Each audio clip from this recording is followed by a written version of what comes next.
Viral ngayon ang bagong issue kina Seth Fedilan at Fanson, Andrea Brillantes ukol sa pag-aagaw daw ni Chin kay Seth. Yun noon sila pa ni Andrea, pero kamakailan lang ay nagsalita nga si Chin at Seth tungkol sa issue. Ayon sa kanila, sabi ni Seth sa kanyang post, malaking pakiusap po sa inyo, wag na nyo na po idamay si Chin. Unang-una, wala siyang kilaman sa ibinabato niyo po sa kanya, siya po ang nadamay at kung anong samahan na meron kami ni Chin at pamilya niya dahil sa pinagtibay kami NGMGA kaganapan, ako na lang, wag si Chin at ang pamilya niya. Ayon din sa post na hindi na nga ito nakapagtimpi at nagsalita na ito tungkol sa matagal na issue nila Andrea Brillantes tungkol sa pang-aagaw daw ni Francine Diaz kay Seth Fedilan na nobyo na niya ngayon, wala akong inahas, wala akong nilalandi, wala akong inagaw. Malinaw? Screen record nyo, pwede nyong balikan. Playback nyo kasi wala talaga akong inagaw. At nito lang araw hindi na nga nakapagtimpi si Andrea Brillantes tungkol sa issue na kanyang nakikita via online tungkol sa agawan issue kina Seth Fedilan. Ayon pa post Instagram ni Andrea, wala kang inaahas, talaga ba Francine? Inilandi mo nga mismo sa harap ko, wala kang respeto, itinuring kitang kapatid, pero kahit anong pag-clear mo ng pangalan mo, yun na yung tatatak sa tao. May landi ka na rin palang itinatago. Panoorin ang video nila Francine Hindi at natin Seth. ito pinag-usapan ha. Ako lang ang magla-live today ha. Hindi. Nagsalita ka na, Chin. Okay na yan. Nagsalita ka na, ako magsasalita na. Manood kayo, 16,800, 17,000. Wait. Manood kayo, ha? Calm down. I know. Hindi, hoy, Okay. ayusin mo ha. Ako, sinabi ko lang Yeah, I know. kung ano yung totoo, kinaro ko lang. I mean, for sure, nakita mo, napanood mo naman kanina. Ako lang dapat ni Seth. Pero, ayos. Yeah. Hindi, Okay, I promise. nanonood si Mama. Ito, ng ha? ate ko. Unang-una. Okay. Kay tita. Hello, sa family Francine.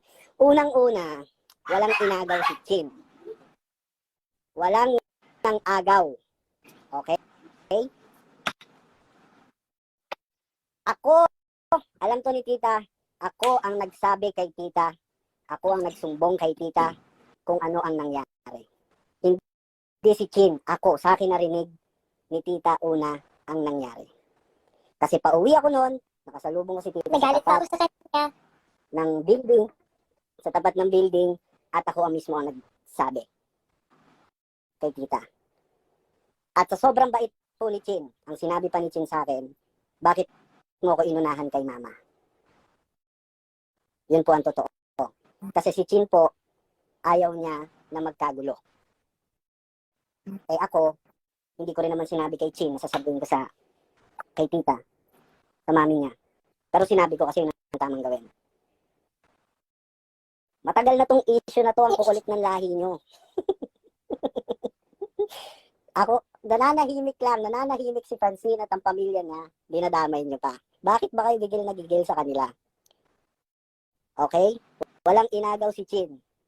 Pumunta ako ng bahay ni Chin the next day para personal na humingi ng dispensa sa kung anong nangyari. At kung merong dapat sisihin dito, siguro ako. Boss. Okay? Ako po. Kasi kung hindi po ako pumunta sa dressing room na yon at walang picture lang, nagigigil ako sa inyo. Story lang, nag-trigger na ang lahat ng mga kung ano Hindi, dapat pero kasi, matrigger. squad naman tayo that time. Lahat tayo friends. That's why tinawag tayong Pero- squad, right? Pero kasi makikitid yung utak ng iba eh. Makikitid kasi yung utak ng iba eh.